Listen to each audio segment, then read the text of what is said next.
नमस्कार साथियों। सर्वप्रथम मैं हिमाचल भाषा संस्कृति मंच के माननीय सचिव डॉक्टर करम सिंह जी को धन्यवाद देता हूं कि मुझे एक मंच प्रदान किया जिससे मैं आप सभी से बातचीत कर सकूं और आप लोगों से रूबरू हूं। और जो एक नशे की एक बुराई पूरे समाज में चल रही है उस पर कुछ हम विचार विमर्श कर सकें, अपने में बात रख सकूं, क्योंकि एक एक बूंद से जिस तरह घड़ा भरता है, एक एक मोती से पूरी माला बनती है।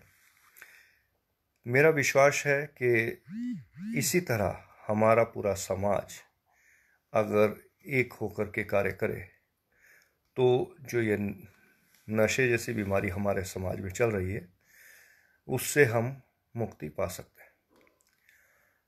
जब हम बात करते हैं अपने समाज की, तो मेरा जो अनुभव रहा है लगभग 2 वर्षों का इस फील्ड में, कि मैं बहुत से ड्रग एडिक्ट्स जो बच्चे हैं उनसे बात कर चुका हूँ, उनसे काफ़ी डिस्कशन होता है। कुछ बच्चों को हम सुधार की राह पर लाए हैं, तो कुछ न कुछ हमें लगता है कि समाज को इकट्ठा होने की आवश्यकता है। सर्वप्रथम जितने भी साहित्यिक मंच के लोग जुड़े हैं, मैं उनको अपना छोटा सा परिचय ये दे दूं कि मैं डीएसपी रामपुर अभिमन्यु वर्मा 2012 में फील्ड में आया हूँ ट्रेनिंग करने के बाद, और 2 वर्ष हुए मुझे रामपुर में कार्य करते हुए।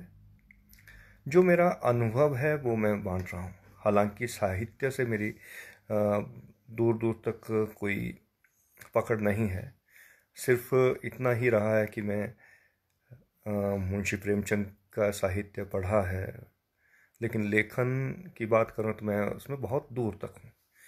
मैं जो भी आपसे आज बात करूँगा, जो भी मैं अपने विचार रखूँगा, ये मेरा अनुभव रहा है उन बच्चों के साथ, उन युवाओं के साथ, माता पिता जो हैं उनके साथ का, कि हमारे युवा पीढ़ी, और मैं ये नहीं कहूँगा टीनेजर, ये मेरे पास कुछ ऐसे उदाहरण भी आए हैं जो लगभग 40, 45 और 50 साल के लोग भी ड्रग्स से जुड़े हुए हैं, किसी न किसी रूप में वो ले रहे हैं। अगर हम सिंपल सी बात करें ड्रग की, तो हमारे पास 2 तरह के ड्रग्स इस वक्त समाज में चल रहे हैं। एक है नेचुरल, जो आप सब जानते भी हैं, उसमें भांग है या अफीम है। लेकिन दूसरी ड्रग्स आ रही हैं सिंथेटिक ड्रग्स, जो केमिकल से निर्मित है। हालांकि दोनों हमारे शरीर पर बहुत बुरा प्रभाव डालती हैं, सबको मालूम। लेकिन जो सिंथेटिक ड्रग इस समय हमारे बच्चों तक पहुंच रही है, उसकी सबसे बड़ी समस्या है कि उससे छुटकारा पाना बच्चे के लिए बहुत ही एक दुर्लभ कार्य है, बहुत कठिन कार्य है। ऐसे ऐसे बच्चों से मिला हूँ जो रोते हैं जीवन के लिए लेकिन छोड़ नहीं पा रहे। तो इसीलिए जो मैं बात कह रहा था समाज की, समाज का प्रत्येक अंग, चाहे वो पुलिस विभाग है, आप जैसे विद्वान लोग हैं, हमारे अध्यापक वर्ग हैं, राजनेता हैं, वकील बंधु हैं, या किसी भी प्रोफेशन में बिजनेसमैन है, वो सब लोग अगर मिलजुल कर कार्य करें तो हम अपने बच्चों को बचा सकते हैं। हमारी सोच सिर्फ अपने बच्चे तक सीमित रहती है, वो सही है, लेकिन जो सच्चाई है वो ये है कि अगर हमारा आसपास, हमारा समाज का एक बच्चा भी खराब हो रहा है तो हमारे बच्चे के खराब होने के चांसेस भी बढ़ जाते हैं। इसलिए हम सबको कोशिश करने की आवश्यकता है। मैं एक छोटी सी कहानी आपके समक्ष रखना चाहूँगा। हमारे डीआईजी हैं श्री कपिल शर्मा जी, वो हम लोगों को फील्ड में कार्य करते समय मोटिवेट करने के लिए ये कहानी छोटी सी सुनाते थे। एक बार एक जंगल में आग लग गई थी और सभी पशु पक्षी वहाँ से भाग रहे थे। एक चिड़िया छोटी सी नदी किनारे जाती, अपनी चोंच में पानी भरती और पानी जंगल की आग पर फेंकती थी। तो कुछ जानवर हंसने लगे और कहा कि अपनी चोंच देख, अपना कितना तू पानी ले जाएगी, उसे देख, परिस्थितियां ऐसी हैं कि भागो। लेकिन उस चिड़िया ने जवाब दिया कि जब भी इतिहास में बात आएगी इस आग की, जब भी कहीं नाम लिखा जाएगा, तो मेरा नाम आग बुझाने वालों में आएगा। तो ये जो आवश्यकता है कि हम आग बुझाएं, परिस्थितियां मुश्किल हैं, लेकिन हम किस साइड हैं, इससे फर्क पड़ता है। हम किस और हैं, हम पॉजिटिव हैं, हम नकारात्मक दृष्टिकोण है, उससे बहुत फर्क पड़ता है हमारे बच्चों के जीवन के लिए। जब भी साथियों हम बात करते हैं 133 करोड़ की, तो याद रखिए 133 करोड़ दिमाग, 266 करोड़ से अधिक हाथ, कुछ भी कर सकते हैं, पूरी दुनिया को पलट सकते हैं। हमारे वैज्ञानिक युवा सोच जो आगे आने, जिनके आंखों में सपने हैं वैज्ञानिक बनने के, डॉक्टर बनने के, इंजीनियर बनने के, साहित्यकार बनने के, पुलिस अधिकारी बनने के, वो सारे सपने धूमिल हो रहे हैं इस नशे की वजह से। और हमारा समाज कितना तरक्की करेगा, कितना हम आगे अपने देश को ले जाएंगे, ये परिस्थितियां आज सोचने की। जो मेरा अनुभव रहा है, जो हमारे बेसिन में जो नशा चल रहा है बच्चों में, अधिकतर युवा, लगभग कुछ उदाहरण ऐसे भी आए कि 13-14 वर्ष से ही शुरू हो गए। कारण हमारे समाज की कुछ परिस्थितियां हैं, आसपास भांग लगी है, बच्चे देख रहे हैं, बच्चे पीता देख रहे हैं, बीड़ी पीता देख रहे हैं, और धीरे होती है, और जो अंत है वो शायद चिट्टे का इंजेक्शन लेकर के हो रहा है। तो एक परिस्थिति है, माता पिता का पूरा जो एक कहूँ उम्मीद है, देश की उम्मीद है, वही कहीं ना कहीं इस तरह बिखर रही है। इसलिए मेरा समाज से जो आग्रह है कि जो मैं परिस्थितियां देखी हैं वो, साथियों, जो मेरा अनुभव बच्चों के साथ रहा है, उसमें बहुत बड़ी भूमिका हम सबकी मिली जुली है। मैं भी एक सामाजिक प्राणी हूँ, मेरा भी दायित्व है। उसी तरह अगर हम बात करें हमारे अपने पूरे समाज की, तो समाज की सबसे पहली जो पीढ़ी है, जहाँ बच्चा गोदी है, माँ बाप की गोदी है, जिसमें बच्चा खेलता है, बड़ा होता है। कुछ उनके अनुभव मैं आपके साथ शेयर करूँगा, क्या हम माता पिता से उम्मीद रखें, क्या माता पिता के लिए एक आवश्यक दिशा निर्देश हों जो उन्हें सोचना चाहिए, जो परिस्थितियां चल रही हैं। और अध्यापक के बाद उसके पास बच्चा आता है, वहाँ पर क्या शैक्षणिक माहौल हो, क्या हमें और करने की आवश्यकता है, और इसी के बाद हमारा जो परिवेश है आसपास, उसको कैसे स्वच्छ रखें, ताकि हमारा बच्चा जब उस परिवेश में बढ़े, फले फूले, तो सकारात्मक हो, नशे से दूर हो। मेरा अनुभव ऐसा रहा कि कुछ बच्चे ऐसे हैं जो मृत्यु के कगार पर पहुंचे हुए। कई कारण हैं उसके, जो सबसे पहले मैं ये बात रखूंगा, हमारा जो पारिवारिक माहौल है। जब हम परिवार की बात करते हैं, सबसे पहले बच्चा वहीं बहुत कुछ सीखता है, अपने माता पिता से संस्कार सीखता है, अपने आस पड़ोस से सीखता है, अपने छोटे भाई या बड़े भाई बहनों से सीखता है। तो जितने भी हम लोग आज जुड़े हैं, एक बात अवश्य है कि हम कहीं ना कहीं माता पिता भी हैं और समाज का एक अंग भी हैं, चाहे हम साहित्यकार हैं, पुलिस अधिकारी हैं, या अन्य व्यवसायों से जुड़े हुए व्यक्ति हैं। पुष्पलता जी ने लिखा है, मेन कारण पेरेंट्स का बच्चों को समय न देना है। बिल्कुल सही कह रहे हैं मैम आप। लेकिन इसके अलावा और भी बहुत सारे डिवाइस है, मोबाइल, इसका भी बहुत बड़ा रोल है।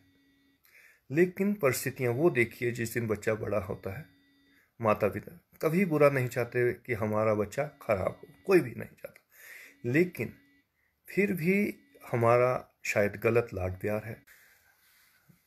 क्षमा कीजिए, कुछ कनेक्शन की प्रॉब्लम भी आ रही है। माता पिता का बहुत अधिक लाड प्यार है, बहुतायत में पैसा देना है इसका एक कारण, या हमारे पास जो समय नहीं है, क्वालिटी हम समय दे रहे हैं। बुरा ना माने तो जब माता पिता किचन में हैं या पिताजी टेलीविज़न देख रहे हैं, उस समय बच्चे को पूछ रहे हैं कि हाँ आज स्कूल में क्या हुआ, आज कैसा दिन रहा, क्या खेले क्या कूदे। बच्चे का भी उतना ही ध्यान माता पिता की तरफ है जितना माता पिता का है। अधिकतर ध्यान हमारा न्यूज़ की तरफ था या चैनल कोई और। उसी तरह माता का ध्यान उस समय है जब जो क्वालिटी टाइम है वो बच्चे को नहीं मिल रहा। हमारे संस्कारों की अगर हम बात करें तो पहले जो एक सामाजिक परंपरा थी, बुजुर्गों के साथ बैठते थे, बच्चे बैठते थे, माता पिता बैठते थे, इकट्ठे होकर के कुछ पुरानी चुनिंदा कहानियाँ सुनाई जाती थी, चाहे वो रामायण से हों, महाभारत से हों, शिवाजी की हों, सरदार भगत सिंह जी की हो, महात्मा गांधी की हो। उससे हटकर आज हम सिर्फ कार्टूनों की तरफ व्यस्त हैं या कहीं और, इसलिए समस्या ज़्यादा विकराल हो रही है। पहले हम देखते थे कि माता पिता की सेवा कैसे की जाती है, हम अपनी बात रखते थे। आज ना माता पिता के पास समय है, और जो अधिक पैसा देना है वो हमारे बच्चों को बहुत ज़्यादा बिगाड़ रहा है। मेरे पास ऐसे ऐसे उदाहरण आए हैं कि माता पिता को ये मालूम नहीं कि स्कूल की फीस कितनी है, बच्चा उस पैसे का प्रयोग ठीक से कर रहा है या नहीं कर रहा है। मैं ये नहीं कहता जो बच्चे बाहर जा रहे हैं पढ़ने उनको पैसे की आवश्यकता नहीं, पैसे की आवश्यकता है, लेकिन उसका कंट्रोल तो अपने पास रहना चाहिए। अगर आप उसके अकाउंट में 5,000 रुपये भी रख रहे हैं तो उसका जो मैसेज है वो आपके मोबाइल पर आना चाहिए कि बच्चे ने अगर 2,000 रुपये भी निकालें तो आप उससे पूछ सकें किस लिए आपने ये पैसे निकाले। अगर आप ये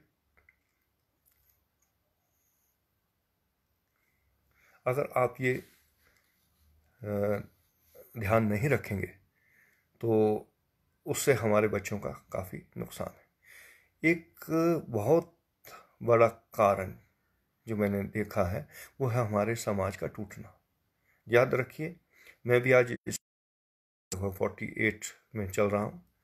हमारे समय में एक डर था समाज का, हमारे जो आसपास के बुजुर्ग थे, बड़े थे, उनका एक डर था अगर स्कूल से भागेंगे, कहीं किसी ने बीड़ी पीते हुए देख लिया, सिगरेट पीते हुए देख लिया तो शिकायत घर तक जाती थी। छोटी छोटी गलतियों के लिए बहुत डांट पड़ती थी, लेकिन उसका सकारात्मक परिणाम ये निकला कि हम अंदर से मजबूत हो गए, और हमें एक डर था कि कुछ भी हम गलत करें तो उसकी रिपोर्टिंग माता पिता तक अवश्य पहुंच जाएगी। लेकिन आज जो परिस्थितियां हैं, हमने समाज को तोड़ दिया। अगर कोई मेरे बच्चे के बारे में कुछ बताना चाहता है तो मैंने अपने कान बंद रखे, और मैं कहता हूं कि पहले अपने बच्चे के बारे में जानो, अपने बच्चे को देखो। हो सकता है दूसरे पड़ोसी का बच्चा भी गलत हो, लेकिन क्या हम पड़ोसी का बच्चा को बिगड़ने दें? क्या हमारी यही परंपरा है, सामाजिक परंपरा? और इनके विखंडन से नुकसान किसका होगा? अगर पड़ोसी का बच्चा भी बिगड़ेगा तो अंततः मेरा बच्चा भी उसी परिवेश में बड़ा होगा, तो उसका प्रभाव भी कहीं ना कहीं मेरे बच्चे पर पड़ेगा। इसलिए हमें आवश्यक है कि हम सामाजिक रूप से फिर से इकट्ठे हों। एक निंदा की बात नहीं है, लेकिन सच्चाई अगर माता पिता तक पहुंचती है तो बहुत बड़ी आवश्यकता है। पास पड़ोस में पहले अगर माँ की गोदी से बच्चा कुछ सीखता है, अपने परिवार से कुछ सीखता है, और उसी क्रम में नेक्स्ट स्टेज में वो पड़ोस से भी कुछ ना कुछ सीखता है। वो संघर्ष करना सीखता है, वो आगे बढ़ना सीखता है, होड़ लगाना सीखता है। चाहे वो उसको आप नेगेटिव ले या पॉजिटिव, लेकिन वो कुछ ना कुछ अवश्य सीखता है। अगर माहौल परिवार का, पड़ोस का सकारात्मक होगा तो हमारे बच्चे को सकारात्मक गुण ही मिलेंगे। ईर्ष्या नहीं होगी, होड़ जरूर होगी, एक अच्छी पॉजिटिव होड़ कि मुझे आगे बढ़ना है, मुझे आगे बढ़ना है। लेकिन अगर हमारा पड़ोस ठीक नहीं होगा तो हमारा बच्चा किस वातावरण में रहेगा। इसलिए आवश्यक है कि हम पुरानी परंपरा को जीवित करें। हमारे पहाड़ी क्षेत्रों में पहले एक परंपरा चलती थी कि जब भी खेतों में बहुत अधिक काम होता था, चाहे घास कटाई का है, फसल कटाई का है, तो ज्वार सिस्टम होता था। सब सामूहिक रूप से कार्य करते थे और सबका काम हल्का हो जाता था। लेकिन आज हमने अपने जीवन को टेलीविजन में व्यस्त रखा। इस कारण से ना हम पास पड़ोस के लिए रहे हैं और ना हम एक सकारात्मक माहौल इसके लिए तैयार कर पा रहे हैं। इसका नुकसान कहीं ना कहीं हमारी जो अगली आने वाली पीढ़ी है, जो चल रही है, उसको हो रहा है। मैंने जितना समय रामपुर क्षेत्र में सतलुज बेसिन में निकाला है, मेरा अनुभव है कि हमारे पास पैसे का फ्लो बहुत है। बहुत सारे बच्चे रामपुर के आसपास पढ़ने के लिए आ रहे हैं, चाहे वो किन्नौर से हैं, चाहे वो कुल्लू क्षेत्र से हैं, चाहे वो कोटगढ़ क्षेत्र से हैं। लेकिन माता पिता का उनके ऊपर कंट्रोल उसके बाद कुछ भी नहीं है। कहाँ वो बच्चा जा रहा है, किस माहौल में बैठ रहा है, किस माहौल से क्या कुछ सीख रहा है, वो उसका कंट्रोल हमारे पास नहीं है। हमने सिर्फ पैसा दिया है, संस्कार नहीं दिए। ये हमारी बहुत बड़ी गलती है। तो मेरी सभी से रिक्वेस्ट है कि हम अपने सामाजिक ताने बाने को फिर से जिंदा करें, अगर हमको अपने बच्चे को बचाना है। नहीं तो किसी न किसी दिन बहुत सारे उदाहरण रोज अखबारों में आते हैं, कहीं ना कहीं ओवरडोज से कोई बच्चा मर जाता है। बात ये नहीं कि भांग की है या अफीम की है, चिट्टे की, ये बच्चों को पहुंच रही है। मैं कुछ उदाहरण आपको देना चाहूँगा। बच्चों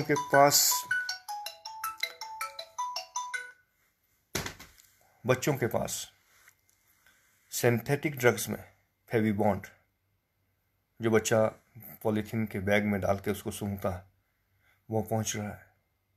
और दे कौन रहा है? बड़ा प्रश्न ये है। हमारे ही समाज का कोई व्यक्ति। कौन उस तक पहुंचा रहा है? हमारे ही समाज का कोई व्यक्ति। मैंने रामपुर में दुकानदारों से, हार्डवेयर की शॉप चलाते हैं, उनसे आग्रह किया था कि आप देखें कि आपका खरीदार कौन है और कृपा करके बच्चों को ये चीज़ ना बेचें। और ये अगर हमारे समाज के लोग खुद जागरूक हों तो हो सकता है कि ऐसी स्थिति ही ना आए। इसी तरह फेविबॉन्ड के अलावा जो इस वक्त करेक्शन फ्लूइड वो चल रहा है, शू पॉलिश, ऐसी हैं जिनको हम दुकान से नहीं रोक सकते कि खरीद, लेकिन हम अपने बच्चों पर नज़र रखें। लेकिन साथ में जब हम समाज की बात कर रहे हैं तो उन लोगों को भी सामने लाएं जो इस तरह के बच्चों को बेचते हैं। भांग, और अगर रामपुर के क्षेत्र में मैं अगर सच्चाई पर बात करूं तो अगर मैं 10 बच्चों के जेबें चेक करूं तो 5 या 6 बच्चों के पास कुछ ना कुछ अवश्य मिलता है। चाहे लाइटर है, बीड़ी का बंडल है, सिगरेट है, भांग का पीस है। ये किस कारण, क्या सीख रहा है बच्चा और कहाँ से आ रहा? कहीं ना कहीं तो हमारे समाज की गलती है। तो इसलिए मेरा आग्रह है उन सभी माता पिता से कि अपने बच्चों पर नज़र रखें, अपने आस पड़ोस में अवश्य नज़र रखें कि हमारा बच्चा किस सोसाइटी में जा रहा है, क्या वो कर रहा है, किसके साथ खेल कूद रहा है। जो सिंथेटिक ड्रग में इस वक्त सबसे बड़ी समस्या चल रही है वो है चिट्टे की। और जो मेरा अनुभव है, कम से कम 20% युवा रामपुर क्षेत्र में इस ड्रग का यूज कर रहा है। बहुत दुखद पहलू है यह हमारे समाज का कि क्यों ये बच्चे इस तरह लालायित हुए हैं।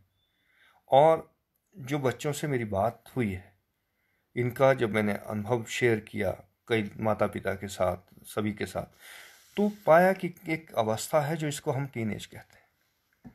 जब बच्चा अपने परिवार से पाठशाला आता है, पाठशाला में वो 5वीं 6वीं के बाद जब टीन एज में 12 से 18 साल की उम्र में आता है तो एक नाजुक स्थिति में वो पहुंच जाता है, जहां पर वो ना तो छोटे बच्चों के साथ खेल पाता है, ना वो बड़ों के साथ चल पाता है। वो चाहता है कि अपने आप को कंपेयर करूं अपने बड़ों से। वो मानसिक रूप से परिपक्व होना चाहता है, लेकिन उसके जो सामाजिक संवेग है, शारीरिक जो बदलाव है, साइकोलॉजिकल जो चेंजेस उसमें आ रहे हैं, उसको वो समझ नहीं पाता। इसीलिए माता पिता के बाद मेरी एक प्रार्थना उन सभी अध्यापकों से जिनके जो उंगली पकड़ के बच्चे को लिखना सिखाते हैं, पढ़ना सिखाते हैं, उनका रोल और ज़्यादा हो गया है आज के समय में कि बच्चों पर नज़र रखें। बच्चों में माता पिता को भी ये सोचना चाहिए कि जो टीन एज उसमें बच्चे में बहुत ज़्यादा बदलाव आते हैं। शारीरिक रूप से बदलाव आते हैं, भावात्मक रूप से बदलाव आते हैं, साइकोलॉजिकल उसमें चेंजेस आते हैं। वो अपने आप को बड़ा सोचना चाहता है, बड़ा दिखना चाहता है। वो छोटों के साथ खेलना नहीं चाहता, बड़ों के साथ कंपेयर करना चाहता है। और वही एक चंचल मन उस वक्त का उसको कहीं ना कहीं गलत रास्ते पर ले जाता है, क्योंकि सही मार्गदर्शन ना उसको माता पिता से मिलता है, ना उसको, माफ़ कीजिएगा लेकिन सच्चाई है कि अध्यापकों से पूरी रूप से मिल पाता है। और जिस कारण वो गलत लिटरेचर फेसबुक के माध्यम से हो, व्हाट्सएप के माध्यम से हो, यूट्यूब के माध्यम से हो, सर्कुलेट करता है, सीखता है। और आधा अधूरा जो उसका ज्ञान है वो उसके मन को कहीं ना कहीं विचलित करता है। और इस समय हमारी आवश्यकता बहुत सेंसिटिव होने की है कि हम सोचें कि हमारा बच्चा गलत ना हो तो हम क्या करें। बहुत आवश्यक है कि हम उसको, उसके जो शारीरिक बदलाव उस समय आ रहे हैं उसको उसके बारे में बतलाएं, ताकि वो गलत चीज़ें ना सीखे। इसके अलावा जो उसकी मन का चंचलपन है उसको समझें, क्योंकि एक ऐसी अवस्था है टीनेज कि इसमें चाहें तो आप क्रांतिकारी पैदा कर लें या आप ऐसे आतंकवादी पैदा कर लें जो देश के लिए नुकसानदायक है। क्योंकि मन इतना चंचल है, आगे बढ़ने की ललक, बड़ा होने की ललक, और ये सब बातें उसके मन पर इतना बड़ा प्रभाव डालती हैं कि बच्चा कहीं ना कहीं सही दिशा न मिलने के कारण अपने पथ से भ्रष्ट हो जाता है। और पथभ्रष्ट बच्चा कहीं ना कहीं नशे के आगोश में जा रहा है। तो मेरे जितने भी समाज के हमारे साथी जो अध्यापन कार्य कर रहे हैं उनसे विशेष आग्रह है कि जो टीन एज बच्चा है आपके पास आता है उसको समझें, उसकी मनोदशा समझें, उसकी शारीरिक आवश्यकता, मानसिक आवश्यकता को समझें। और अगर हम इस चीज़ को समझ पाए तो हम उसको एक दिशा दे पाएंगे। मैं हमेशा जब भी स्कूल या कॉलेज में जाता हूँ तो कोशिश करता हूँ, मैं बच्चों के साथ बात करता हूँ तो 3 Ds पर फोकस करता हूँ। आज भी मैं वो आपसे कहूँगा। फर्स्ट D है ड्रीम। क्या हमारे बच्चों के पास अपने सपने हैं? क्या हमारा बच्चा सपने देख रहा है? उसका कोई लक्ष्य है? जब तक ये चीज़ें नहीं हैं तो हमारा बच्चा भटकेगा। एक छोटा सा उदाहरण देना चाहूँगा। जब मैं पहले शिक्षण में था, अध्यापन का कार्य करता था, तो एक बार मुझे अपने कुलीग के साथ उनकी बेटी को लेकर के चंडीगढ़ जाना पड़ा। उस बेटी के पापा नहीं थे, तो मैम की रिक्वेस्ट आई थी कि बेटा मेरे साथ चलो, चंडीगढ़ इसमें पीएमटी की कोचिंग लेनी है, उसमें एडमिशन करवानी है। मैं आज तक वो चीज़ नहीं भूला। मैं उनके साथ गया और जो हमारा बच्चा था वो उसमें +1 कर चुका था। और जब कोचिंग की बात हमने वहाँ देखा तो क्या देखते हैं कि जो बच्चे पहले से कोचिंग ले रहे हैं वहाँ के, तो 9th क्लास का बच्चा एक बार क्रैश कोर्स कर चुका है, 10th में होने के बाद एक बार क्रैश कोर्स कर चुका है, +1 में एग्ज़ाम के बाद वो क्रैश कोर्स कर चुका है, और हमारा बच्चा अब पहली सीढ़ी पर कदम रख रहा है। तो कितना अंतर है। और उस अंतर को हम पाटे कैसे। तो ये एक समस्या अवश्य रहती है। जब भी हम बात करते हैं, हमारे बच्चों के पास कोई लक्ष्य ही नहीं है, ड्रीम, नो ड्रीम। बहुत दुख की बात है। हमारे बच्चे चाहते हैं, वो भी वैज्ञानिक बन सकते हैं, पायलट बन सकते हैं, डॉक्टर बन सकते हैं, इंजीनियर बन सकते हैं, लेकिन जब बच्चों से बात करो तो उनको अधूरा सा ज्ञान है। तो एक मेरी रिक्वेस्ट सभी से है कि हम प्रयास करें कि बच्चों को एक ऐसा माहौल दें कि हमारे बच्चे सोचें, उनको उनके सपने देखने दें, ड्रीम, कि वो क्या बनना चाहता है। क्या वो डॉक्टर बनना चाहता है, इंजीनियर बनना चाहता है, पायलट बनना चाहता है, पुलिस अधिकारी बनना चाहता है, सेना में जाना चाहता है। लेकिन बहुत बड़ा प्रश्न चिन्ह है। जब मैं बच्चों से बात करता हूँ, उनसे पूछता हूँ, तो पता लगता है बच्चे को मालूम है कि सेना में जाना है, लेकिन अगर उसको पूछा जाए किस रैंक में जाना है तो उसको मालूम नहीं। ये किसकी कमी है? ये शायद कहीं ना कहीं हम लोगों की कमी है कि हमने उसको नहीं बताया कि सेना में जाने का क्या क्रम है। अगर आप ग्राउंड ड्यूटी में जाते हैं तो आप +2 के बाद जा सकते हैं, लेकिन वही अगर आप एनडीए करके जाएं तो आप सेकंड लेफ्टिनेंट जाएंगे। अगर वही आप सीडीएस करके जाएं तो कहीं और ऊपर रैंक पर जाएंगे। तो हमने बच्चों को सपने देखे, लेकिन हमने उनको डायरेक्शन पूरी तरह नहीं दी। कोई बच्चा, जैसे मैंने उदाहरण दिया, हमारा बच्चा +1 के बाद सोच रहा है कि पीएमटी करनी है, कोचिंग लेनी है, लेकिन एक चंडीगढ़ या दिल्ली में बैठा बच्चा और 8वीं 9वीं से उसको पता है कि मुझे पीएमटी करनी है। हमारे साथ खुद हुआ है कि हमें कोई भी गाइड करने वाला नहीं था। हमने सीखा एक दूसरे से कि कैसे एचएस की जाए, जिसका परिणाम ये हुआ हम पास तो हुए लेकिन बहुत लेट हो गए। यही जो हमारी डायरेक्शन, जो दिशा है, अगर बच्चे अगर सपना देखना सीख जाएं हमारे कि उनको डॉक्टर बनना है, और हमारे पाठशालाओं में काउंसलिंग हो कि डॉक्टर बनना कैसे है, डॉक्टर आए और बताए कि पीएमटी की तैयारी कब से करनी है, कैसे करनी है, क्या उसको सब्जेक्ट रखने हैं, क्या नहीं पढ़ना है और क्या पढ़ना है। इसी तरह किसी बच्चे ने अगर AAA का एग्ज़ाम करना है तो उसको पता हो। तो हमारे बच्चों के पास जब तक ड्रीम नहीं होगी, अपने सपने नहीं होंगे, हम कहीं भी बच्चों को नहीं पहुंचा पाएंगे। हम अपने बारे में ही सोच लें, अगर हम बिना दिशा के कहीं भी चल पड़े तो फर्स्ट ड्रीम, बच्चों के सपने। दूसरा है डिसिप्लिन।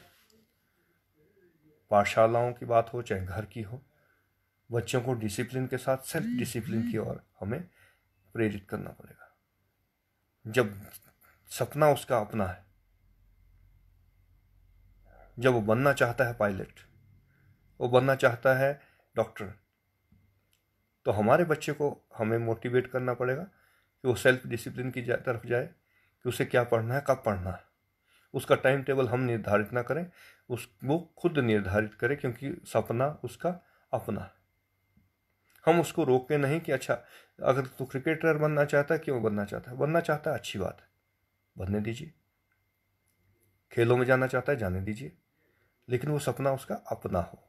कम से कम इतनी सोच उसमें विकसित हो और हम उसको ऐसा परिवेश दे सकें। थर्ड डी रहती है मेरा नो टू ड्रग्स। हर युवा से मेरी प्रार्थना रहती है कि नशे से बचें। ये जो नशा है जो आज हमारे समाज में फैला हुआ है बच्चों में, इसमें विशेषकर जो चिट्टा है, मेन इसका अगर कहूँ तो अफीम से तैयार होता है। जिस तरह अफीम से तैयार होती है, अफीम से स्मैक तैयार होती है, उसी तरह हीरोइन तैयार होती है। लेकिन जो ड्रग पेडलर हैं, ड्रग डीलर हैं, वो प्योर फॉर्म में बच्चों तक कभी नहीं पहुंचा रहे। उसमें बहुत सारी नुकसानदायक चीज़ें और मिला रहे हैं अपने फ़ायदे के लिए। जितनी मेरी ड्रग डील पेडलर जितने भी पकड़े गए, स्मगलर जितने भी पकड़े गए, या पीने वाले जितने पकड़े गए, उनसे जब भी बात हुई है तो उनको भी नहीं पता कि इस नशे में क्या मिलाया गया।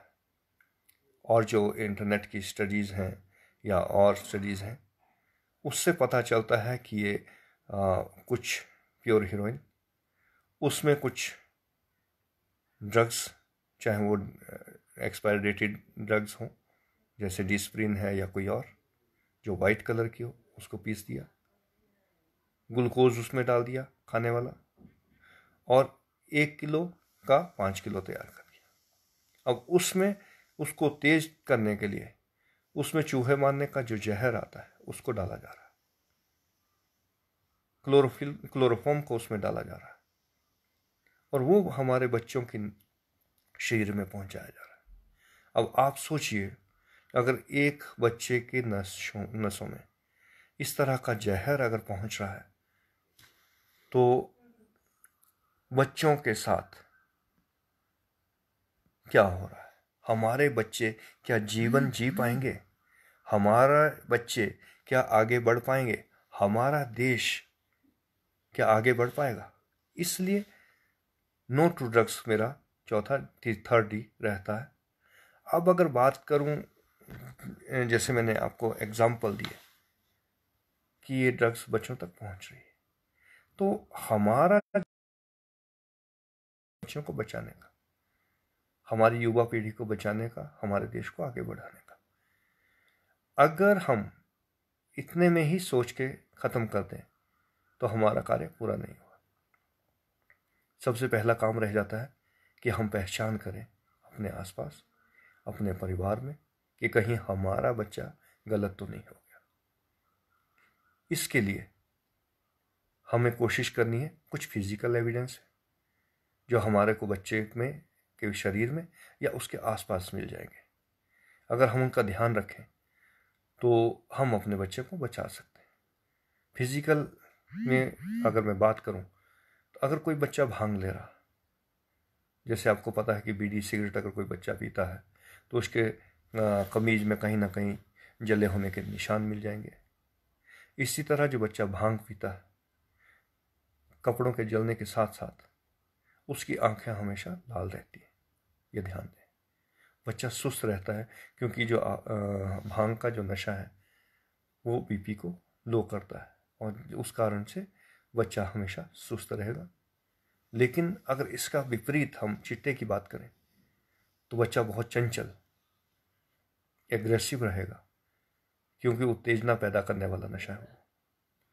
अगर हम फिजिकल अपीयरेंस की बात करें बच्चे की, तो जिस तरह भांग के नशे से आंखें लाल दिखेंगी, चिट्टे के नशे से आंखें लाल नहीं दिखेंगी, लेकिन थोड़ी सी उभरी हुई, और ऐसा लगेगा जैसे बच्चा आपको घूर रहा है। तो ये फिजिकल अपीयरेंस से आपको नंबर 1 पता लगेगा। नंबर 2, अचानक अगर बच्चे को हम चेक करें उसकी जीभ को, तो जीभ में जिस तरह धुआं जलने की पीलापन होता है उसी तरह जीभ पीली मिलेगी। तो ये फिजिकल अपीयरेंस से आप पहचान सकते हैं अचानक कि कहीं मेरा बच्चा गलत तो नहीं हो गया। इसके बाद उसकी चुस्ती, जब नशा कर लेता है तो उसमें आक्रामकता के भाव आते हैं, एग्रेसिव होगा, चंचल होगा, बहुत फास्ट होगा। अगर नशा नहीं मिलेगा तो सुस्त होगा। तो ये फिजिकल कर सकते हैं कि हमारा बच्चा या समाज का कोई बच्चा गलत तो नहीं रहा। इसके अलावा फिजिकल आसपास अगर बच्चा इंजेक्शन लेने का आदी है तो आपको बाजू में उसके बहुत सारे इंजेक्शन के निशान मिल जाएंगे, जो एकदम से पहचान है कि बच्चा आपका गलत है। इसी के साथ बच्चा क्या करता है कि उसने उस चीज़ को छुपाना भी, कि उससे पता ना लगे कि उसने नशा किया है। तो उसके लिए शरीर में टैटू बनाएगा ताकि इंजेक्शन के निशानों को छुपाया जा सके। डिओडोरेंट को यूज़ करेगा ताकि वो गंध, जो नशे की गंध है, उसको छुपाया जा सके। तो अगर आपका बच्चा इस तरह के आपके पास सिम्टम हैं तो आप थोड़े से सजग हो जाइए। इसके साथ साथ आपके घर के आसपास सिल्वर फॉइल मिलती है, सिल्वर फॉइल जो रोटी रैप करने के काम भी आती है, उसमें छिट्टे का सेवन करते हैं, या जो इंजेक्शन आइसोलिन के लिए प्रयोग होता है उसका प्रयोग करते हैं। तो इस तरह ये भी एविडेंस है जो आपके आसपास मिल जाएंगे। इसके अलावा अगर बच्चा बहुत ज़्यादा समय टॉयलेट में, बाथरूम में ले रहा है तो आप समझ जाइए कि कुछ ना कुछ गड़बड़। बाथरूम से या टॉयलेट से जहाँ भी वो जा रहा है, एक नींबू की तरह खट्टी सी हल्की सी स्मेल अगर आ रही है, तो चिट्टा पीने की वो निशानी है। तो इन चीज़ों को अगर आप आसपास देखें, कोई इंजेक्शन, खाली सिरिंज, फॉइल पड़ी है, और नोट, जिसको वो चेज़र कहते हैं, नोट की एक पाइप बनी हुई जिससे वो उस नशे को करते हैं, तो ये एक फिजिकल सिम्टम के साथ साथ आसपास जो एविडेंस है आपको मिल जाएंगे। अगर आपके आसपास ये एविडेंस मिल रहे हैं तो आप सतर्क हो जाइए और बच्चे पर नज़र रखिए। इसके अलावा कुछ ऐसे चिन्ह हैं जो अगर आप ध्यान देंगे तभी पता चलेगा। जैसे बच्चा अगर च्युइंगम ज़्यादा खा रहा है नशे के स्मेल को रोकने के लिए, या वो डिओड्रेंट बहुत ज़्यादा यूज़ कर रहा है, या वो बहुत ज़्यादा बहाने लगा रहा है। और एक आवश्यक जो जानकारी वो ये है कि नशे का एक स्तर है चिट्टे का, जैसे ही कम होता है 5-6 घंटे के बाद, उसके बाद बच्चे की हालत बहुत ज़्यादा ख़राब हो जाती है। अगर हमने बच्चे को देखा है, अपनी निगरानी में रखा है, तो बहुत सारे बच्चों को ऐसा भी आया कि जैसे ड्रग का नशा थोड़ा डोज कम हुई है, लेवल कम हुआ है, तो उनको जो चिट्टे के लिए विशेषकर से पेट में ऐंठन, शरीर के अलग अलग हिस्सों में दर्द, वॉमिटिंग, लूज मोशन, इस तरह, या टेम्परेचर, इस तरह की चीज़ें मिलती हैं। तो जैसे ही चिट्टे का असर कम होता है ये चीज़ें बच्चे में आती हैं, और बच्चे की समस्या ये रहती है कि वो इन दर्द को सहन नहीं कर पाता, और सहन नहीं करने के कारण वो हमेशा एक कोशिश में रहता है कि बहाना लगा के घर से कैसे निकलूं, कैसे दूर जाऊं और चिट्टे तक पहुंचूं। तो अगर आपको थोड़ा भी संशय अपने बच्चे पर हुआ है तो उस पर नज़र रखिए, उसके आसपास नज़र रखिए कि कहाँ वो उठ बैठ रहा है, उसके साथी कैसे हैं, कहाँ वो रोज़ शाम को या सुबह जाता है कोई ना कोई बहाना लगाकर। ये छोटे छोटे अगर आप सिम्टम को पहचानेंगे तो आप अपने बच्चे को सुरक्षित रख सकते हैं। इसके अलावा जितनी भी माताएं व बहनें हैं, और विशेषकर कई बार हम पुरुष भी गलत करते हैं, ड्यूटी से आए, अपनी पैंट लटका दी, पर्स उसी में, शॉपिंग करके आए, जो पैसे बचे थे वो फ्रिज के ऊपर रख दिए, टेलीविज़न के ऊपर रख दिए। छोटी छोटी जब घर में चोरी होती है उसका पता नहीं लगता, और बच्चा हमेशा नशे की आपूर्ति के लिए चोरी करता है। कई बार माता बहनों के छोटी छोटी ज्वेलरी गुम हो रही है, जिसको हम गुम इसलिए कहते हैं कि कान का एक टोपस गुम हो गया, हम सोच रहे हैं कि शायद वो कहीं गिर गया। तो अगर इस तरह की छोटी छोटी चोरी घर में हो रही है तब भी आपको सतर्क होने की आवश्यकता है कि कहीं ना कहीं मेरा बच्चा गलत हो। अगर हम लोगों को ये सिम्टम मिलते हैं तो हमें करना क्या? जब मैंने समाज की बात की थी, समाज की भूमिका की, तो समाज में हम सभी लोग जुड़े, चाहे पुलिस है, साहित्यकार हैं, अध्यापक हैं, अन्य प्रोफेशन के लोग हैं, चाहे वो खेती बाड़ी करने वाले हैं, सब से समाज बना। सबको अपनी अपनी भूमिका निभानी पड़ेगी। पुलिस बहुत अच्छी भूमिका इस वक्त निभा रही है, निभाई भी है और आगे भी निभाएगी। जितना नशा तस्करों पर नकेल कसी गई है शायद ही कभी कसी गई हो, लेकिन समाज का साथ नहीं मिल पाता, ये बहुत दुख की बात है। इसके लिए मेरा आग्रह रहेगा आप सभी से कि हमें करना क्या है ये क्लियर होना चाहिए। नंबर 1, पहचान। अगर हमने अपने बच्चे की पहचान कर ली, अपने आसपास पड़ोस में बच्चे की पहचान कर ली, तो उसकी जानकारी को हम आपस में शेयर करें। हमको उसको पकड़ना नहीं है, अपराधी नहीं है वो। अगर चिट्टे के आगोश में चला गया है, किसी नशे के आगोश में चला गया है, तो हमारी प्रथम कोशिश ये रहनी चाहिए कि बच्चा हमारा ठीक हो। अगर हम ये उसको अपराधी की तरह उससे बर्ताव करेंगे तो कहीं ना कहीं टूटेगा और ज़्यादा अपराध करेगा। तो पहली कोशिश हमारी ये रहनी चाहिए कि बच्चे को सुधारा कैसे जाए।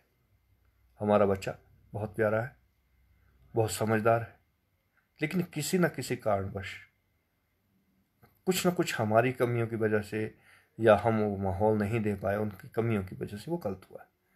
तो इसके लिए बहुत आवश्यक है कि हम मिलजुल कर आपस में सर्वप्रथम पहचान करें, और पहचान करने के बाद मैं बहुत सारे माता पिता की काउंसलिंग कर चुका हूँ, बच्चों की काउंसलिंग करता हूँ, डी एडिक्शन सेंटर भेजने के लिए गुजारिश करता हूँ, उनको प्रेरित करता हूँ। तो एक ये नशा ऐसा नशा है जिसका तोड़ बहुत मुश्किल है। इसलिए मेरा आग्रह है, जब बच्चे की पहचान हो जाए, नंबर एक, उसको छुपाए नहीं।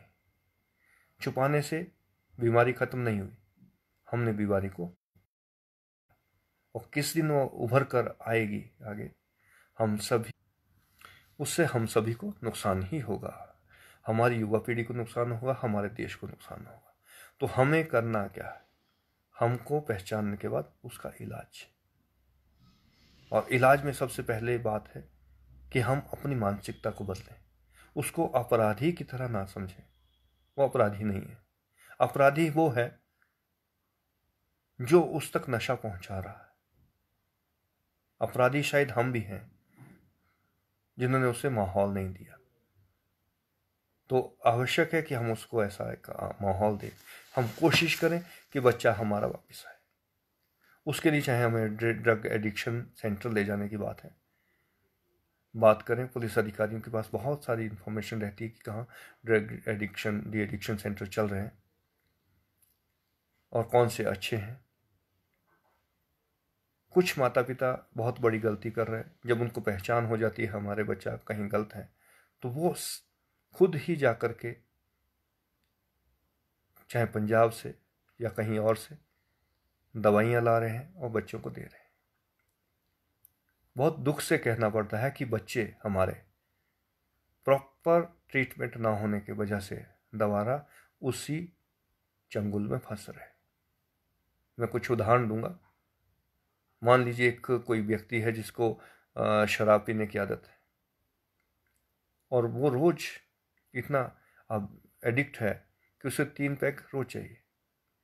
हम कर क्या रहे हैं कि एलोपैथिक ड्रग की तरफ उसको मोड़ दिया, और हमने क्या किया कि उसकी शराब छुड़ाने के लिए उसे कहा कि आप बियर पीना शुरू कर दो या कुछ हल्का नशा शुरू कर दो। उसने 3 बोतल बियर पीनी शुरू कर दी, और धीरे धीरे हुआ क्या, हुआ ये कि शराब छोड़ते छोड़ते वो बियर का आदी हो गया। यही उदाहरण बच्चों के मामले में और भी आ रहे हैं कि माता पिता चाह रहे हैं कि हम बिना किसी की काउंसलिंग के चुपचाप कहीं जाएं और एलोपैथिक जो ड्रग्स हैं उसका सेवन उसको करवाएं और चिट्टा छूट जाएगा। और यहाँ बहुत बड़ी गलती माता पिता ये कर रहे हैं कि वो खुद ही बच्चे के पास दवाई का पत्ता दे दिया। बच्चा चिट्टा नहीं छोड़ पाया, लेकिन जो एलोपैथिक ड्रग है उसका आदी हो गया। ऐसे बहुत सारे उदाहरण हैं।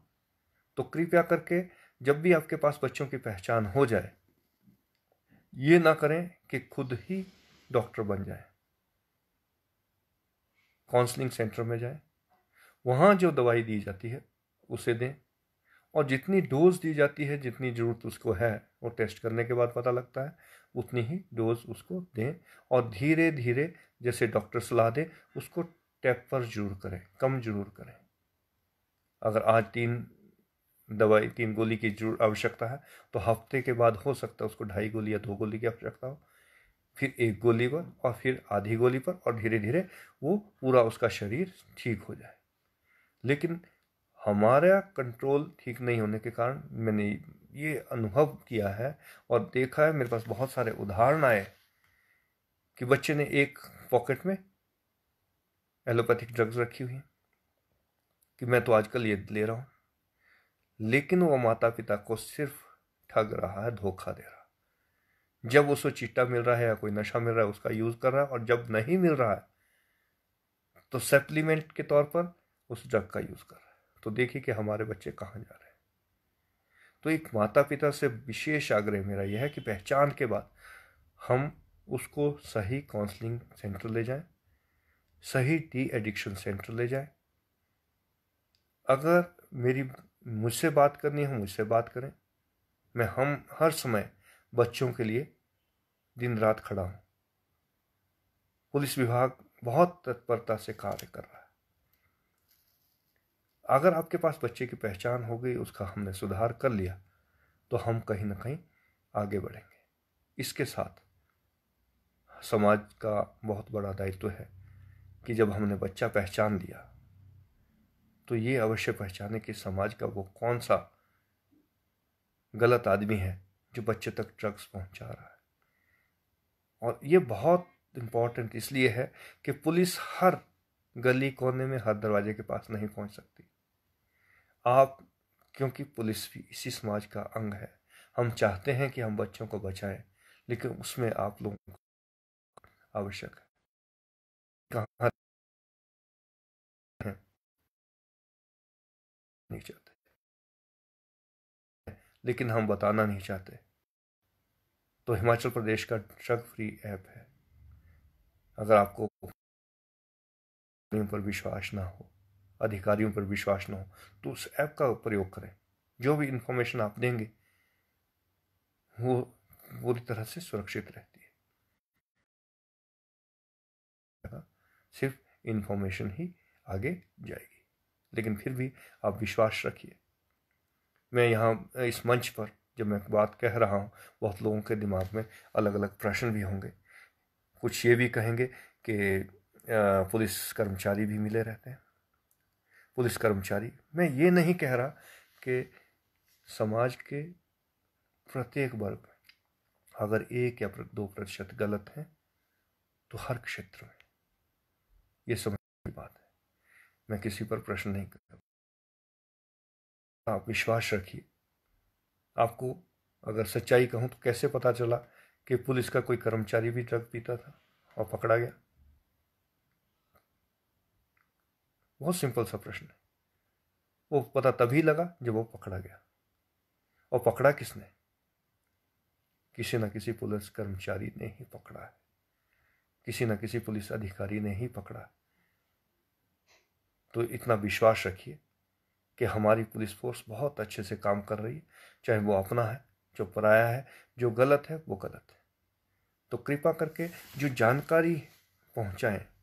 आपको अगर मालूम है कि पास पड़ोस में हमारा बच्चा कहीं गलत हो रहा है, या पास पड़ोस में जो लोग इकट्ठे हो रहे हैं शाम को, क्यों हो रहे हैं? मैंने पहले भी कहा कि पुलिस हर दरवाजे पर नहीं पहुंच पाएगी, हर गली कोने पर नहीं पहुंच पाएगी। तो आपका दायित्व है कि पुलिस की आंख और कान बने, और जो सूचना आपके पास हो वो कहीं ना कहीं काम आएगी। जो हमारे बच्चों के शरीर में पहुंचा रहे हैं उनको पकड़ने में काम आएगी। और ये आप सभी का, हम सभी का दायित्व है कि अपने बच्चों को सुरक्षित रखने के लिए हम ये सूचना शेयर करें। आपको अगर विश्वास हो तो मुझ तक अवश्य पहुंचाएं, किसी बड़े पुलिस अधिकारी तक पहुंचाएं, ताकि हमारे बच्चे सुरक्षित रह सकें। मैंने 3 Ds की बात की थी, dream, discipline, no to drugs. एक और अपील, क्योंकि साहित्यकार बहुत जुड़े हैं और कहीं ना कहीं ये बात मेरी उन तक पहुंचेगी, किसी मंच पर पहुंचेगी। एक चौथा डी मैं और जोड़ रहा हूँ, वो है डोनेट बुक। हमारे पास बहुत सारी किताबें, चाहे जब हम +1 +2 में थे या कॉलेज में थे, ऐसी हैं जो हमने दोबारा नहीं पढ़ी। तो मेरा एक प्रार्थना सभी से है कि कुछ ऐसी किताबें जो हमारी आज की आवश्यकता नहीं है, या हमारी आवश्यकता नहीं, किसी न किसी की आवश्यकता है। हमारे पास बहुत सारे गरीब बच्चे हैं, वो पढ़ना चाहते हैं, लेकिन कहीं ना कहीं किताबों की कमी के कारण वो पढ़ नहीं पाते। तो डोनेट ए बुक मुहिम शुरू करें मिलजुल कर। मैं भी कुछ उसमें सहयोग दूंगा। और हमारी जो पंचायत स्तर पर, मान लीजिए गांव से अगर 20 बच्चे हर साल ग्रेजुएट होते हैं, या MA किए हुए हैं, या डॉक्टर बने हैं, कुछ ना कुछ हमारे गांव में उपलब्धि हुई है, उनकी कोई ना कोई किताब अगर हम पढ़ने के लिए बच्चों को उपलब्ध कराएं पंचायत लेवल पर, तो एक बहुत बड़ी लाइब्रेरी अपने आप में बन जाएगी। जहां हम स्कूलों या कॉलेजों में पढ़ें, वहां एक किताब दान करें। तो वहाँ पर बहुत एक समृद्ध पुस्तकालय बन सकता है जो किसी ना किसी बच्चे के काम आएगा, किसी ना किसी युवा के काम आएगा। और किताबें जो हैं वो कभी गलत दिशा नहीं लेती। तो मेरा आग्रह ये चौथा डी जोड़ने का भी आप सभी से है कि 4D पर काम करें। और इसी के साथ, क्योंकि जो मैं सामाजिक की बात कर रहा हूँ, बच्चों को आगे लाने में, तो मेरा आग्रह विशेषकर सभी से, जितने भी सामाजिक लोग इस समय जुड़े हैं या जहाँ तक मेरा संदेश पहुँचा है, कि हम ये ना सोचें कि पुलिस का अकेला दायित्व है, अध्यापक का अकेला दायित्व है नशे लाने की आवश्यकता है, ताकि हमारा भविष्य सुरक्षित, हमारे बच्चों का भविष्य सुरक्षित हो सके, हमारा देश तरक्की कर सके। अगर हम आपस की खींचातान में लगे रहे हैं, इसका काम है, इस अंत में नुकसान जो है मेरे बच्चों का होगा, मेरी युवा पीढ़ी का होगा। और अगर हम ये सोच लें कि मेरा बच्चा तो सुरक्षित है, तो हम बहुत बड़ी भूल कर रहे हैं। कि जिस परिवेश में, जहाँ पर बहुत सारे बच्चे कहीं ना कहीं गलत हुए हैं, तो वहाँ मेरा बच्चा किस दिन गलत होगा वो पता नहीं लगेगा। तो मेरा आग्रह आप सभी से है, जो चीज़ें मैंने आप सभी से बात की, कि हमारे बच्चों को सुरक्षित रखने के लिए माता पिता का सहयोग चाहिए, अध्यापकों का सहयोग चाहिए। हमारा गाइडेंस सेल पाठशालाओं में बहुत सुचारू रूप से चलना चाहिए। इसलिए मैं हितेंद्र शर्मा अपने भाई का भी बहुत आभारी हूँ कि एक बार हमने पहले भी कोशिश की थी और दोबारा कोशिश करेंगे कि पाठशालाओं में बच्चों से पूछें कि उसके लाइफ का उद्देश्य क्या है, वो क्या बनना चाहता है, और उसी तरह का परिवेश हम दें। अगर बच्चा बैंक पीओ बनना चाहता है तो हमारे बैंक अधिकारी आए स्कूलों में और बच्चों की जिज्ञासाएं शांत करें। अगर बच्चा डॉक्टर बनना चाहता है तो बच्चों को मार्गदर्शन दें और उनकी जिज्ञासाएं शांत करें, ताकि बच्चे को एक सही दिशा मिल सके। अगर हम इसमें सफल हो पाते हैं तो हमारे देश को और समाज को आगे बढ़ने से कोई नहीं रोकेगा। तो मेरा आग्रह सभी से है, जो चीज़ें मैंने की 3Ds की, उस पर थोड़ा सा ध्यान देने की आवश्यकता है कि बच्चों के सपने हों, उनमें डिसिप्लिन हो, नो टू ड्रग्स हो और डोनेट ए बुक हो। इसी के साथ अगर किसी का कोई भी प्रश्न हो, अगर मैं यहाँ पर कुछ ऐसे उदाहरण मेरे पास आए हैं कि माता पिता रोते हुए आते हैं, कारण नशा। बच्चे इतनी बढ़िया गलती कर जाते हैं कि उनके वापसी के चांसेस बहुत कम रहते हैं। ऐसे ऐसे बच्चे देखे हैं जिनकी बाजू में सैकड़ों निशान हैं सुइयों के। और सबसे शर्मनाक और दुखद मेरे लिए, अपने लिए, कि हमारी बेटियां बिक रही। इससे शर्मनाक या दुखद मेरे लिए आज तक कभी नहीं रहा कि चिट्टे के, क्योंकि जो लड़के हैं वो तो चोरी चिकारी कर रहे हैं, छीना झपटी कर रहे हैं, कुछ ना कुछ कर रहे हैं, लेकिन जो बेटियां हैं वो कहीं ना कहीं उनका दुरुपयोग हो रहा है। और ये बहुत बड़ी सोचने की आवश्यकता है कि हमारी बच्चियों के साथ ऐसा क्यों, क्योंकि कहीं ना कहीं वो नशे की लत में है और नशे के कारण वो मजबूर है कि क्या करें।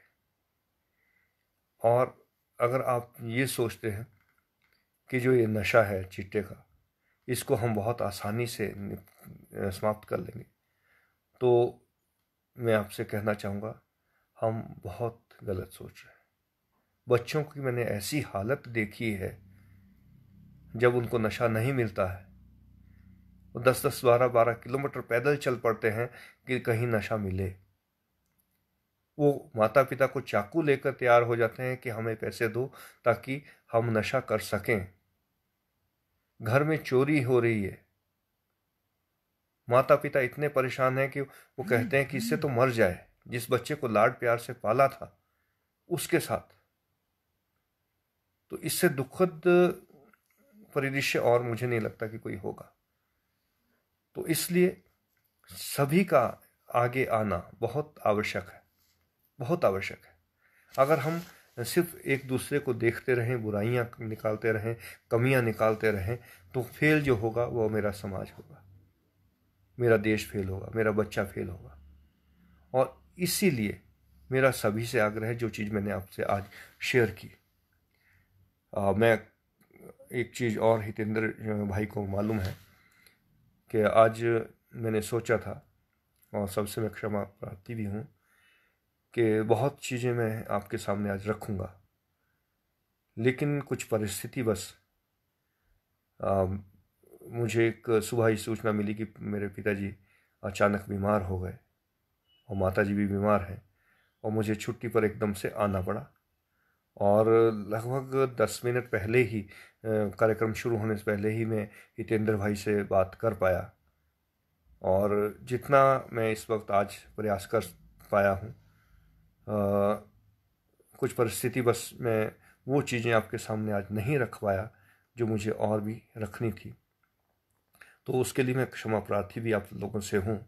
और मेरा प्रयास रहेगा, जब मैं अगली बार आप लोगों से जुड़ूं तो मैं और भी जानकारी आप लोगों के साथ शेयर करूं, ताकि हम एक अच्छे समाज की रचना कर सकें। आप लोगों ने मुझे एक मंच प्रदान किया ताकि मैं अपनी बात रख सकूं। एक पुलिस अधिकारी होने के नाते भी हमारा कर्तव्य ज़्यादा बड़ा है इस नशे को रोकने के लिए। लेकिन साथ में मेरा आग्रह फिर से रहेगा समाज के सभी वर्गों से कि हम इकट्ठे होकर इस नशे की जो समस्या है उसके लिए उसके साथ लड़ें। और अकेला चना भार नहीं फोड़ सकता, ये सत्य है। और अकेला आदमी अगर करना चाहेगा, अकेला विभाग अगर कुछ करना चाहेगा तो बहुत मुश्किल है, जब तक समाज का साथ नहीं। एक बात जो मैंने रामपुर में शुरू करने की कोशिश की थी, मैं फिर से एक कोशिश फिर से करूँगा। हमने बहुत सारे बिजनेस ऐसे देखे हैं जिसमें 1 से 3 मेंबर बनाने होते हैं। बहुत सारे बिजनेस इस तरह के आते हैं कि 1 से 3 बनाइए, अगले को फिर से 3 बनाना है। क्या हम ये परंपरा अपने समाज को ठीक करने के लिए नहीं लगा कर सकते? जो बात मैंने आज रखी वो अगर 3 आदमी तक पहुंचे, वो अगले 3 तक पहुंचे, वो अगले 3 तक पहुंचे, तो कितने बच्चे हैं हमारे, कितने लोग हैं हमारे। और अगर हम ये प्रयास कुछ दिन करें तो हम जागरूक कर सकते हैं सबको, जागरूक कर सकते हैं अपने समाज को, अपने बच्चों को जागरूक कर सकते हैं कि नशा कितना खतरनाक चीज़ है और इससे नुकसान कितना हो रहा है। हमारा शारीरिक नुकसान है, बौद्धिक नुकसान है, और विशेषकर जो हमारी युवा पीढ़ी आगे, मैं बहुत दुख के साथ कह रहा हूँ कि जितने मेरे पास उदाहरण हैं, जितने मुझे अधिकतर चिट्टा का नशा करने वाले बच्चे मिले हैं, बहुत ब्रिलियंट थे। तो क्या कारण है कि वो गलत हो गए? शायद जितनी उनमें प्रतिभा थी हम उनको उतने मौके नहीं दे पाए, और बहुत चंचल प्रवृत्ति के कारण वो बहुत जल्दी गलत दिशा ले गए। तो मेरा सभी से आग्रह रहेगा कि बच्चे जितने भी चंचल प्रवृत्ति के हैं, बहुत ब्रिलियंट हैं, उनका कृपया थोड़ा सा ध्यान रखें। कुछ हमारे गरीब बच्चे हैं जिनका भी दुरुपयोग हो रहा, नशे को के कारोबारी उनका ट्रांसपोर्टेशन में प्रयोग कर रहे हैं कि वो यहाँ से वहाँ पहुँचा दे, यहाँ से वहाँ पहुँचा दे। तो इस तरह हमारे जो कई बच्चे हैं वो इसमें भी खराब हुआ। तो कृपा करके जितने भी माता पिता हैं, जितने लोग मुझे आज देख पा रहे, जितना भी मेरा एक छोटा सा संदेश आप तक पहुंचा है, कहीं ना कहीं जागरूकता फैलाएं। नशा हमारे बच्चों का नाश कर रहा है और बहुत आवश्यक है हम इकट्ठे होकर लड़ें, बच्चों का सही मार्गदर्शन करें। जो 4Ds की मैंने बात रखी थी उस तक किसी न किसी मंच तक पहुंचाएं, और बच्चों तक ये बात अवश्य पहुंचनी चाहिए, पाठशालाओं तक, कि dream discipline, no to drugs and donate a book. और अगर हम इसमें कामयाब हो गए तो हम बहुत से बच्चों का जीवन बचा पाएंगे। इसके अलावा एक चेतावनी भी उन लोगों के लिए मैं अवश्य देना चाहूँगा जो बच्चों तक ये नशा पहुँचा रहे हैं। उनके लिए कि हिमाचल पुलिस बहुत सख्ती से काम कर रही है और आगे भी करती रहेगी। अगर आप कोशिश कर रहे हैं कि हम बच्चों तक पहुंचाएं तो हमारी नज़र आप तक है, आप पर हमारी नज़र हमेशा बनी रहेगी। और आज नहीं तो कल, कल नहीं तो परसों आप लोग सलाखों के पीछे होंगे। हम गलत काम ना करेंगे, ना सहेंगे, ना करने देंगे। मेरा आप सभी से इसी संदेश के माध्यम से जो लोग जुड़े हैं, धन्यवाद है। विशेष रूप से डॉक्टर करण सिंह जी का और हितेंद्र शर्मा जी का। उन्होंने मुझे ये मंच प्रदान किया ताकि मैं अपनी बात रख सकूँगा। मेरी कोशिश है कि मैं अगली बार आपसे फिर जुड़ूं और कुछ और चीज़ें मैं आपके सामने रखूं। मेरा मन आज थोड़ा सा परेशान भी है पिताजी के बीमारी के करके, तो मैं आपसे आज ज़्यादा बात नहीं भी कर पाऊँगा। तो जितना भी मैं कर पाया इसको कहीं ना कहीं पहुँचाइए। अगर मैंने बात आपके दिल को छुआ है, मेरी बात ने आपके दिल को छुआ है, तो ज़रूर कहीं ना कहीं इसको पहुंचाइए ताकि हमारे बच्चे सुरक्षित रह सकें, हमारा समाज सुरक्षित रह सके और हमारा देश तरक्की कर सके। जय हिंद, जय भारत, धन्यवाद।